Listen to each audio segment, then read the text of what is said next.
नमस्कार, स्वागत है आप सभी का न्यूज वन इंडिया में और मैं हूं आपके साथ शाफनी पटनायक।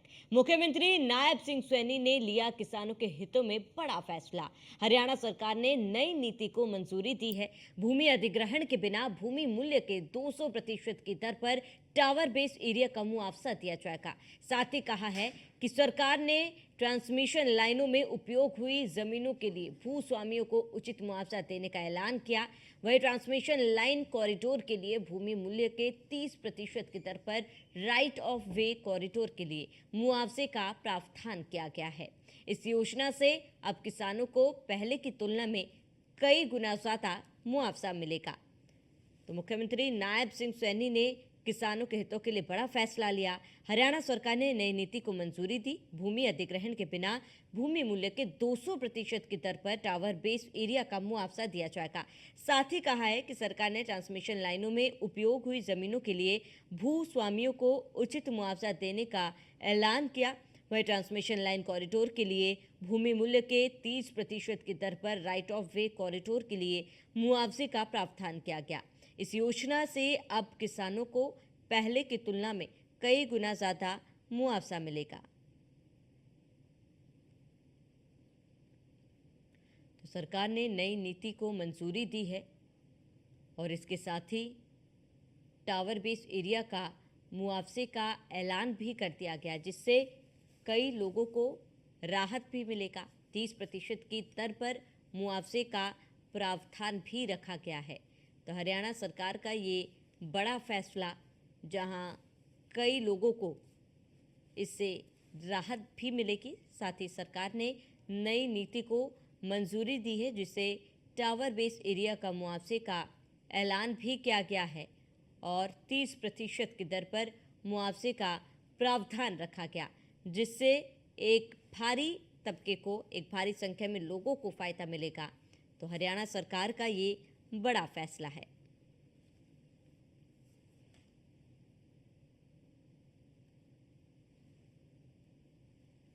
तो मुख्यमंत्री नायब सिंह सैनी ने बड़ा फैसला लिया और हरियाणा सरकार ने नई नीति को मंजूरी दी। भूमि अधिग्रहण के बिना भूमि मूल्य के 200% की दर पर टावर बेस्ड एरिया का मुआवजा दिया जाएगा। साथ ही कहा है कि सरकार ने ट्रांसमिशन लाइनों में उपयोग हुई जमीनों के लिए भूस्वामी को उचित मुआवजा देने का ऐलान किया। वही ट्रांसमिशन लाइन कॉरिडोर के लिए भूमि मूल्य के 30% की दर पर राइट ऑफ के कॉरिडोर के लिए मुआवजे का प्रावधान किया गया। इस योजना से अब किसानों को पहले की तुलना में कई गुना ज्यादा मुआवजा मिलेगा।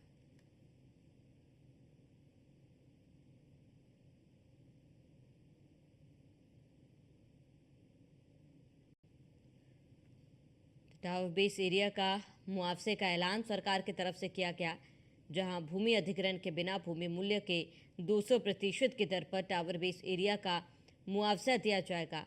साथ ही कहा है कि सरकार ने ट्रांसमिशन लाइनों में उपयोग हुई जमीनों के लिए भूस्वामियों को उचित मुआवजा देने का ऐलान किया गया है।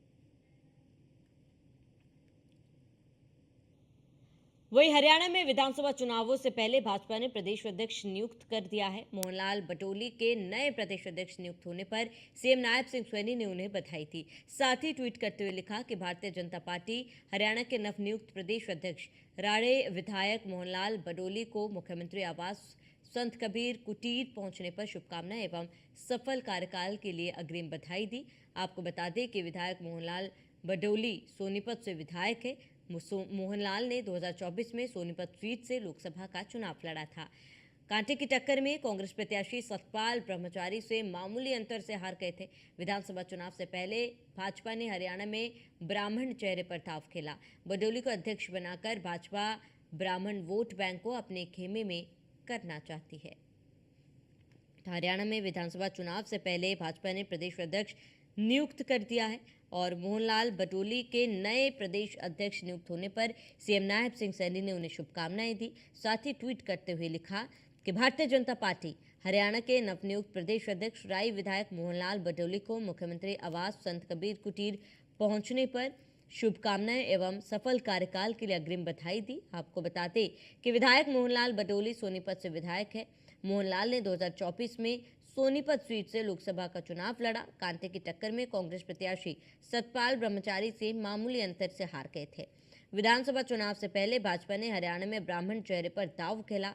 बडोली को अध्यक्ष बनाकर भाजपा ब्राह्मण वोट बैंक को अपने खेमे में करना चाहती है।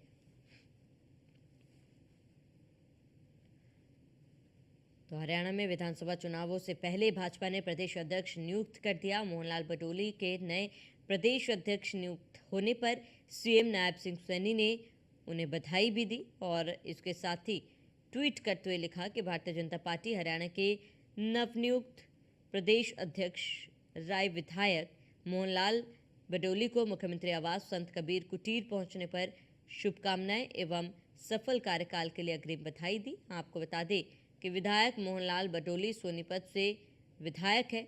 मोहनलाल ने 2024 में सोनीपत सीट से लोकसभा का चुनाव लड़ा था। कांटे की टक्कर में कांग्रेस प्रत्याशी सतपाल ब्रह्मचारी से मामूली अंतर से हार गए थे। विधानसभा चुनाव से पहले भाजपा ने हरियाणा में ब्राह्मण चेहरे पर दांव खेला। बडोली को अध्यक्ष बनाकर भाजपा ब्राह्मण वोट बैंक को अपने खेमे में लेना चाहती है।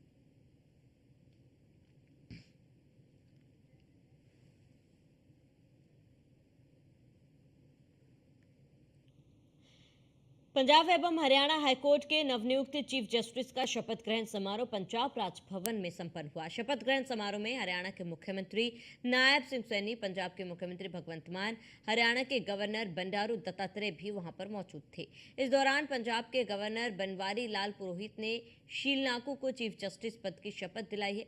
आपको बता दें कि पंजाब एंड हरियाणा हाईकोर्ट में यह पद पिछले 9 महीने से खाली था। इससे पहले जस्टिस रविशंकर झा की सेवानिवृत्ति 13 अक्टूबर 2023 को हुई और फिर जस्टिस रितु बहारी और फिर जस्टिस जीएस संधावलिया को कार्यवाहक मुख्य न्यायाधीश नियुक्त किया गया था। तो पंजाब एवं हरियाणा हाईकोर्ट के नवनियुक्त चीफ जस्टिस का शपथ ग्रहण समारोह पंजाब राजभवन में संपन्न हुआ। शपथ ग्रहण समारोह में हरियाणा के मुख्यमंत्री नायब सिंह सैनी, पंजाब के मुख्यमंत्री भगवंत मान, हरियाणा के गवर्नर बंडारू दत्तात्रेय भी वहां पर मौजूद थे। इस दौरान पंजाब के गवर्नर बनवारी लाल पुरोहित ने शील नाकू को चीफ जस्टिस पद की शपथ दिलाई। आपको बता दें कि पंजाब एंड हरियाणा हाईकोर्ट में से ये पद पिछले 9 महीने से खाली था। इससे पहले जस्टिस रविशंकर झा की सेवानिवृत्ति 13 अक्टूबर 2023 को हुई और फिर जस्टिस रितु बहारी और फिर जस्टिस जीएस संधावली को कार्यवाहक मुख्य न्यायाधीश नियुक्त किया गया था। तो पंजाब और हरियाणा हाईकोर्ट में चीफ जस्टिस की नियुक्ति राजभवन में शपथ ग्रहण समारोह का आयोजन किया गया था, जहां हरियाणा के सीएम मुख्यमंत्री नायब सिंह सैनी ने बधाई दी। पंजाब के सीएम भगवंत मान भी इस दौरान इस कार्यक्रम में मौजूद रहे।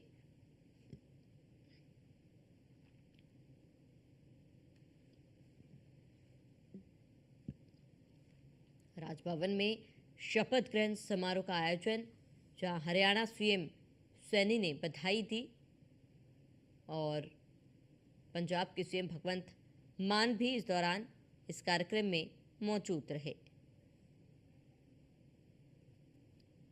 हमारे वो स्वतंत्रता सेनानी जिन्होंने इस भारत की आजादी के लिए अपने आप को कुर्बान किया है, अपने आप को जिन्होंने इस देश की रक्षा के लिए कुर्बानियों के ऊपर चढ़ गए, यातनाएं सही, ऐसे स्वतंत्रता सेनानियों के आश्रितों को जो मिलने वाली पेंशन है वो 25,000 रुपए थी।